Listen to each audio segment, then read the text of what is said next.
Imagine कीजिए आप आराम से अपना मोबाइल यूज कर रहे हैं और अचानक से आपके मोबाइल पर एक इंश्योरेंस कंपनी का डिजिटल मैसेज डिलीवर होता है। आप ये सोचते हैं मैंने तो अपना नंबर किसी इंश्योरेंस कंपनी को शेयर नहीं किया है, फिर ये मैसेज मेरे मोबाइल में कैसे आया। अब ऐसे ही एक दिन किसी एनजीओ से आपके पास डोनेशन के लिए फ़ोन आता है। अब आप फिर कंफ्यूज हो जाते हैं, आपका नंबर कैसे पहुंच गया उनके पास। आई होप आप सभी लोगों ने ऐसे मिलते जुलते अनुभव जरूर किए होंगे। इससे साफ पता चलता है कि आपका पर्सनल डेटा बिना आपकी अनुमति और जानकारी के एक जगह से दूसरी जगह ट्रांसफ़र किया जा रहा है, क्योंकि data is the new oil. I hope आप लोगों ने ये फ्रेज तो सुना ही होगा। इसके पीछे क्या कारण है और इससे एक आम नागरिक को क्या क्या खतरा हो सकता है और गवर्नमेंट क्या कर रही है इस समस्या से अपने सिटीजन को बचाने के लिए, हम इस वीडियो में इन तमाम सवालों के ऊपर विस्तार से चर्चा करेंगे। हेलो दोस्तों, कैसे हो आप लोग? I hope you all are doing well. My name is Alok Kumar Verma and I welcome you all in another video of insights booster YouTube channel. आज हम गवर्नमेंट के द्वारा पेश किए गए digital personal data protection bill के ऊपर डिटेल डिस्कशन करेंगे। Please like this video and share with your friends and family and please subscribe the insights booster YouTube channel. तो चलिए जानते हैं आखिर में ये डेटा प्रोटेक्शन बिल है क्या। इस बिल को अच्छे से समझने के लिए हमें कुछ इंपॉर्टेंट टर्मिनोलॉजी के बारे में जानना होगा, जिसके बाद इस बिल को समझना आपके लिए और भी ज़्यादा आसान हो जाएगा। The first terminology is personal data. Personal data को आप पर्सनल इन्फॉर्मेशन भी बोल सकते हैं या पर्सनली आइडेंटिफिएबल इन्फॉर्मेशन, मतलब ऐसा कोई भी डेटा जिसे किसी पर्सन को आइडेंटिफाई किया जा सकता है, जैसे आपका पैन नंबर, आपका आधार नंबर, राइट। तो ये सब पर्सनल डेटा, इससे आसानी से आपको आइडेंटिफाई किया जा सकता है। आपका फ़ोटो, आपका रेसिडेंशियल एड्रेस, तो ये सब पर्सनल डेटा है। एंड नॉन पर्सनल डेटा क्या है? नॉन पर्सनल डेटा वो सारा डेटा है जिससे किसी भी पर्सन का आइडेंटिफिकेशन नहीं इस्टेब्लिश किया जा सकता है। जैसे सपोज हम ये बोले कि एक पर्सन है जिसका उम्र 55 ईयर्स है, तो दुनिया में बहुत सारे लोग हैं जो 55 ईयर्स के लोग हैं, ठीक है। कैसे आप पता कर पाइएगा? या सपोज हम किसी का इनकम टैक्स इन्फॉर्मेशन दे दिए कि पार्टिकुलर पर्सन का इनकम 8 लाख रुपीज़ है। अब 8 लाख रुपीज़ तो बहुत लोगों का इनकम है, कैसे आप फाइंड कीजिएगा? मतलब एक ऐसा इन्फॉर्मेशन जिससे आप किसी एक पर्टिकुलर पर्सन को आइडेंटिफाई नहीं कर सकते हैं, तो उसे हम नॉन पर्सनल डेटा कहते हैं। सेंसिटिव पर्सनल डेटा क्या होता है?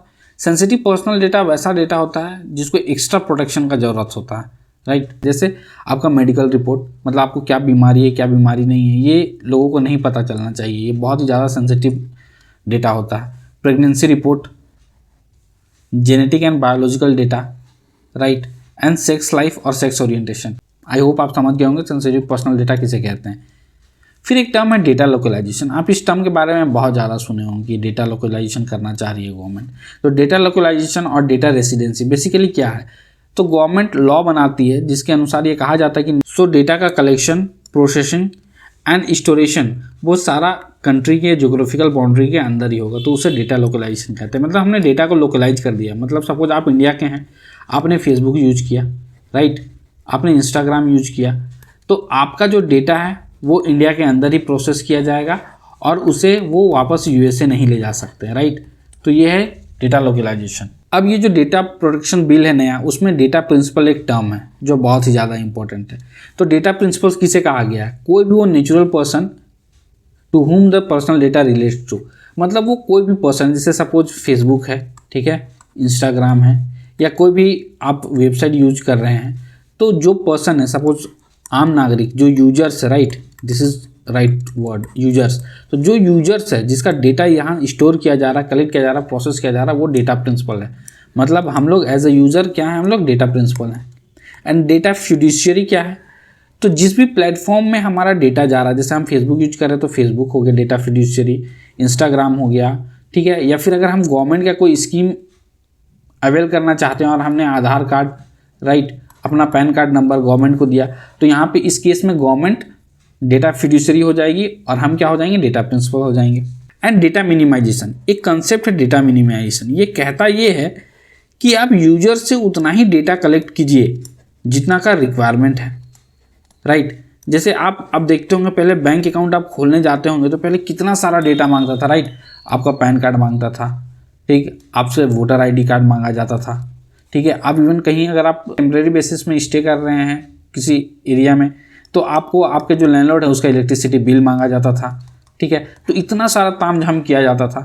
तो डेटा मिनिमाइजेशन में क्या कहता है कि यूजर से आप उतना ही डेटा लीजिए जिसका रिक्वायरमेंट। अब आप देखते होंगे बैंक में आपको अकाउंट खोलने के लिए किस चीज़ का जरूरत होता है, सिर्फ यूआईडी कार्ड का। आप यूआईडी कार्ड दे दीजिए, आपका अकाउंट खुल जाएगा। तो ये डेटा मिनिमाइजेशन का कंसेप्ट हुआ। आई होप समझ गया होंगे डेटा मिनिमाइजेशन क्या है, मतलब डेटा कलेक्शन को मिनिमाइज कर देना है। Postmortem privacy, this is also a term, postmortem privacy. Suppose किसी यूजर्स का डेटा है, ऑनलाइन प्लेटफॉर्म्स में उसका डेटा अवेलेबल है, गवर्नमेंट के पास उसका डेटा अवेलेबल है, और सपोज उनका क्या हो गया, डेथ हो गया। अब डेथ हो जाने के बाद इन यूजर्स का डेटा का प्रोटेक्शन का ख्याल कौन रखेगा? तो पोस्टमार्टम प्राइवेसी है, मतलब वो जो यूजर्स है उन्होंने किसी भी पर्सन को नॉमिनेट करके रखा है, ठीक है। अब ये आसानी से रेगुलेट कर सकते हैं इनके डेटा को। तो ये थे सारे टर्मिनोलॉजी। आई होप आपको ये सारे टर्मिनोलॉजी समझ में आ गए होंगे। अब ये सारे टर्मिनोलॉजी समझ में आ गए हैं तो हमें आगे आसानी से सारा बिल समझ में आ जाएगा। तो देखते हैं सबसे पहले journey of India toward data protection design. तो सबसे पहले डेटा प्रोटेक्शन के लिए जस्टिस के.एस. पुट्टास्वामी जो सुप्रीम कोर्ट के रिटायर्ड जज थे, उन्होंने 2017 में एक PIL फाइल किया था डेटा प्रोटेक्शन के रिगार्डिंग में। इस केस के जरिए सुप्रीम कोर्ट ने राइट टू प्राइवेसी को इस्टेब्लिश किया, जो कि सुप्रीम कोर्ट ने कहा कि आर्टिकल 21 में जो राइट टू लाइफ है, तो इस राइट टू लाइफ के अंदर राइट टू प्राइवेसी को भी ऐड कर दिया। किसके बाद? जस्टिस पुट्टास्वामी केस के बाद। तो दिस इज फेमस केस। फिर उसके बाद BN श्रीकृष्णा कमेटी का गठन किया गया 2017 में। इन्होंने 2018 में अपना रिपोर्ट सबमिट किया था और इन्होंने पहला ड्राफ्ट तैयार किया था डेटा प्रोटेक्शन बिल का 2018 में, जिसके बेसिस में 2019 में डेटा प्रोटेक्शन बिल लाया गया था, जिसे 2021 के मार्च में विड्रॉ कर लिया गया था। और विड्रॉ करने के बाद अब उसमें अमेंडमेंट किया गया और 2022 में अब नया बिल पेश किया गया है, जिसमें आम लोगों की अभी राय मांगी जा रही है। सो BN श्रीकृष्णा कमेटी ने जो डेटा प्रोटेक्शन बिल लाया था उसमें उन्होंने डेटा प्रोटेक्शन अथॉरिटी के बारे में बात किया था, मतलब एक ऐसा अथॉरिटी जिसके पास आप कंप्लेन कर सकते हैं अगर डेटा फिड्यूसरी आपका बात नहीं सुन रहा है, आपका रिक्वेस्ट नहीं सुन रहा है, अगर आप डेटा डिलीट करना चाहते हैं या फिर आपका प्राइवेसी का वायलेशन हो रहा है, तो आप डेटा प्रोटेक्शन अथॉरिटी के पास जा सकते हैं। फिर राइट टू फॉरगॉटन का भी बात किया गया था, मगर आप चाहते हैं कि आपको भूल जाया जाए, इंटरनेट की दुनिया से आपका सारा डेटा हटा दिया जाए, तो उसके लिए भी एक प्रोविज़न BN श्रीकृष्णा कमेटी ने अपने ड्राफ्ट में किया था। एंड डेटा लोकलाइजेशन का भी बात किया था। सो क्या है data protection bill? So digital personal data protection bill is the legislation that frames out the rights and duties of the citizens, जिसे हम डिजिटल नागरिक भी कहते हैं। सो ये digital personal data protection bill जो है एक लेजिस्लेशन है जो एक तरफ तो हमारे जैसे डिजिटल नागरिक का राइट्स एंड ड्यूटीज़ को बताता है और दूसरी तरफ डेटा फिड्यूसरी जो है उसका ऑब्लिगेशन को भी ये इंश्योर करता है। आप डेटा फिड्यूसरी जानते ही हैं, मैंने आपको बताया कि जिस भी प्लेटफॉर्म में आपने डेटा एज ए इनपुट डाला है, जिसके पास आपका डेटा है वो डेटा फिड्यूसरी है। सो ये बिल 7 प्रिंसिपल में बेस्ड है। तो चलिए देखते हैं वो कौन कौन सा प्रिंसिपल है। The first principle is uses of personal data by organization must be done in a manner that is lawful, fair to individual concern and transparent to individuals. मतलब जो भी डेटा फिड्यूसरी है उसे आपका पर्सनल डेटा को lawfully use करना है, ऐसे यूज करना है जो कि फेयर हो इंडिविजुअल कंसर्न को लेके, मतलब वो डेटा फिड्यूसरी अपना फ़ायदा निकालने के चक्कर में किसी इंडिविजुअल को प्राइवेसी को हार्म ना करे और वो ट्रांसपेरेंट हो। सेकेंड प्रिंसिपल क्या प्रपोज करता है? Limitation is that the personal data is used for the purposes for which it was collected. मतलब सपोज डेटा फिड्यूसरी ने आपका डेटा कलेक्ट किया किसी चीज़ के लिए, जैसे जस्ट इमेजिन ही करते हैं कि गवर्नमेंट ने डेटा कलेक्ट किया आपका सेंसस के लिए, ठीक है। अब गवर्नमेंट ने डेटा तो सेंसस के लिए कलेक्ट किया, लेकिन अब इसका वो इस्तेमाल गवर्नमेंट किसी और चीज़ के लिए कर रही है, अदर पर्पस के लिए, तो ये नहीं किया जा सकता। सेकेंड पर्पस क्या बोलती है? ये लिमिट इंश्योर करती है। And the third principle is data minimization. Data minimization के बारे में मैंने आपको पहले ही बताया था, मतलब उन्हीं पर्सनल डेटा को मांगा जाएगा जिसका रिक्वायरमेंट है उस पार्टिकुलर पर्पस को फुलफिल करने के लिए, right. And the fourth principle is accuracy of personal data. So ये जो फोर्थ प्रिंसिपल है ना, ये डेटा प्रिंसिपल्स के लिए यूज किया गया है, मतलब ये हमारे लिए है, जो भी कस्टमर्स हैं या जो भी यूजर्स हैं, जो डिजिटल नागरिक हैं, उनका ये ड्यूटी है। क्या ड्यूटी है?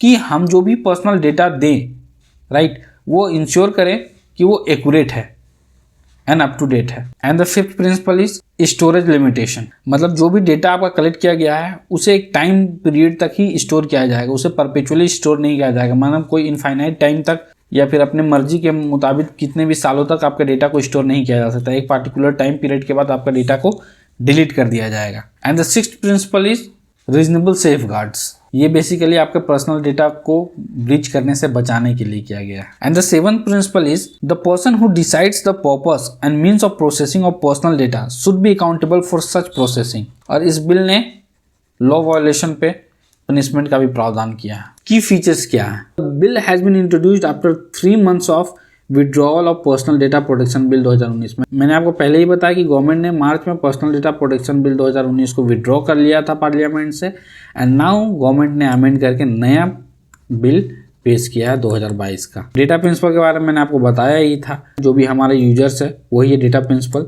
तो इसमें एक केस है कि जो भी चिल्ड्रेन होंगे ना, आजकल तो बच्चे लोग भी बहुत ज़्यादा इंटरनेट का इस्तेमाल कर रहे हैं, तो जो भी बच्चे होंगे जो 18 साल से कम है, उनके पेरेंट्स या फिर जो लॉफुल गार्डियन होंगे वो उनके बेसिस में डेटा प्रिंसिपल्स का रोल अदा करेंगे, राइट। एक वर्ड है सिग्निफिकेंट डेटा फिड्यूसरी। तो हमने डेटा फिड्यूसरी तो देख ही लिया था इन जनरल कि डेटा फिड्यूसरी क्या होता है, बट सिग्निफिकेंट डेटा फिड्यूसरी कौन है? तो significant data fiduciary are those who deal with the high volume of personal data, जैसे कि central government.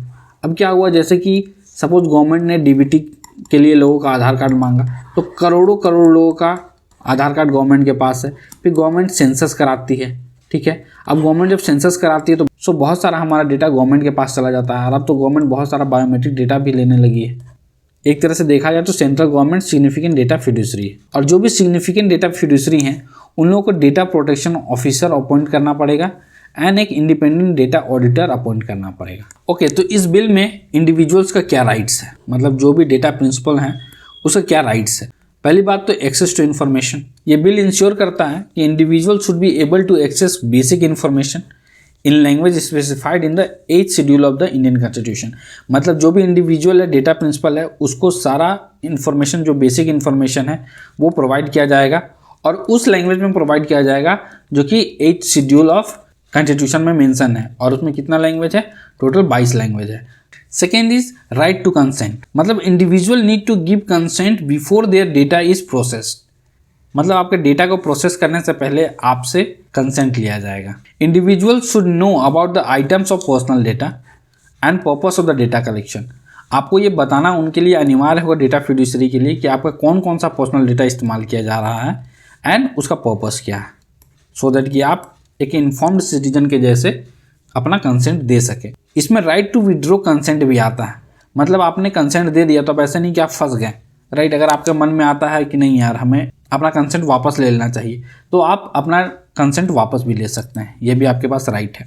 And right to erase. मतलब जो भी डेटा प्रिंसिपल हैं उसके पास ये राइट होगा कि वो अपने डेटा को इरेज करने के लिए रिक्वेस्ट कर सके, या फिर जो डेटा है उसमें करेक्शन करने के लिए रिक्वेस्ट कर सके। Right to nominate. तो डेटा प्रिंसिपल यहाँ पे किसी भी पर्सन को अपने जगह पे नॉमिनेट कर सकता है उस डेटा को कंट्रोल करने के लिए, सो दैट कि जब वो इनकेपेबल हो या फिर उनका डेथ हो जाए तो उनका नॉमिनी है वो उनके बिहाफ में उनका डेटा को कंट्रोल कर सके। एक डेटा प्रोटेक्शन बोर्ड का गठन किया जाएगा जो कि इंश्योर करेगा इस बिल का कंप्लाइंस को। मतलब इस बिल में जितने भी रूल एंड रेगुलेशन है डेटा फिड्यूसरी उनका पालन कर रहे हैं या नहीं कर रहे हैं, ये डेटा प्रोटेक्शन बोर्ड देखेगी। और in case of an unsatisfactory response from data fiduciary the consumers can file a complaint to the data protection board. मतलब आपने कुछ रिक्वेस्ट किया कि मेरा डेटा को इरेज कर दो, ठीक है।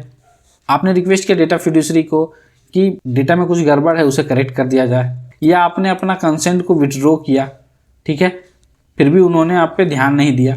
तो जब भी आपको डेटा फिड्यूसरी से अनसेटिस्फैक्टरी रिस्पॉन्स मिले तो आप डेटा प्रोटेक्शन बोर्ड के पास कंप्लेन कर सकते हैं। इसमें क्रॉस बॉर्डर डेटा ट्रांसफर का भी प्रोविजन है। मतलब ये बिल अलाउ करता है डेटा फिड्यूसरी को क्रॉस बॉर्डर स्टोरेज करने के लिए and transfer of data to certain notified countries. ये बिल अलाउ करता है डेटा फिड्यूसरी को for cross border storage and transfer of data to certain notified countries provided they have the suitable data security landscape. Financial penalties. So इस bill ने penalties का भी provision किया है। तो ये एक टूथलेस वेपन नहीं है कि आप कुछ भी गलती कर लीजिए और ये बिल में कोई प्रावधान ही नहीं है कि आपको सजा दे, तो ऐसा नहीं है। इस बिल में पेनाल्टीज का भी प्रोविजन है। सो अगर डेटा फिड्यूसरी फेल कर जाता है यूजर्स को नोटिफाई करने में, जब उनका डेटा ब्रीच हो उस वक्त, तो उन्हें 50 करोड़ से 500 करोड़ तक का पेनाल्टीज देना पड़ सकता है। और डेटा प्रिंसिपल्स के लिए भी प्रावधान किया गया है पेनाल्टीज का। मैंने आपको पहले ही बताया था कि यूजर्स जो भी डेटा सबमिट करेंगे वो फॉल्स डॉक्यूमेंट नहीं होना चाहिए। डेटा इंश्योर किया जाएगा कि आपका जो क्रेडेंशियल आपने प्रोवाइड किया है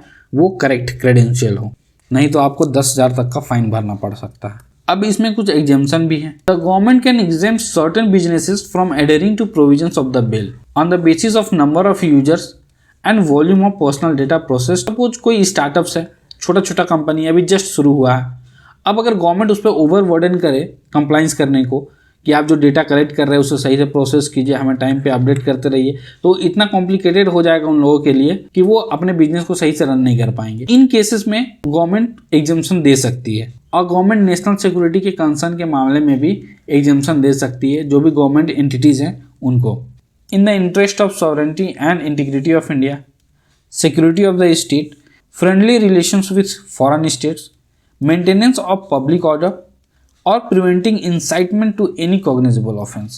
So इन सब मामले में गवर्नमेंट अपने जो भी एजेंसीज हैं उनको एग्जाम्पशन दे सकता है। सो ये था data protection bill 2022। I hope आप इसे बहुत अच्छे से समझ ही गए होंगे, इसमें क्या क्या प्रोविजंस है और इसमें इस्तेमाल किए हुए सारे टर्मिनोलॉजी को आप आसानी से समझ गए होंगे। So this was today's video. I hope ये वीडियो आपको पसंद आई होगी। अगर आपको ये वीडियो पसंद आई तो please like and share with your friends and family, and please subscribe the Insights Booster YouTube channel. And if you want the PDF of this video, kindly join the Insights Booster Telegram channel.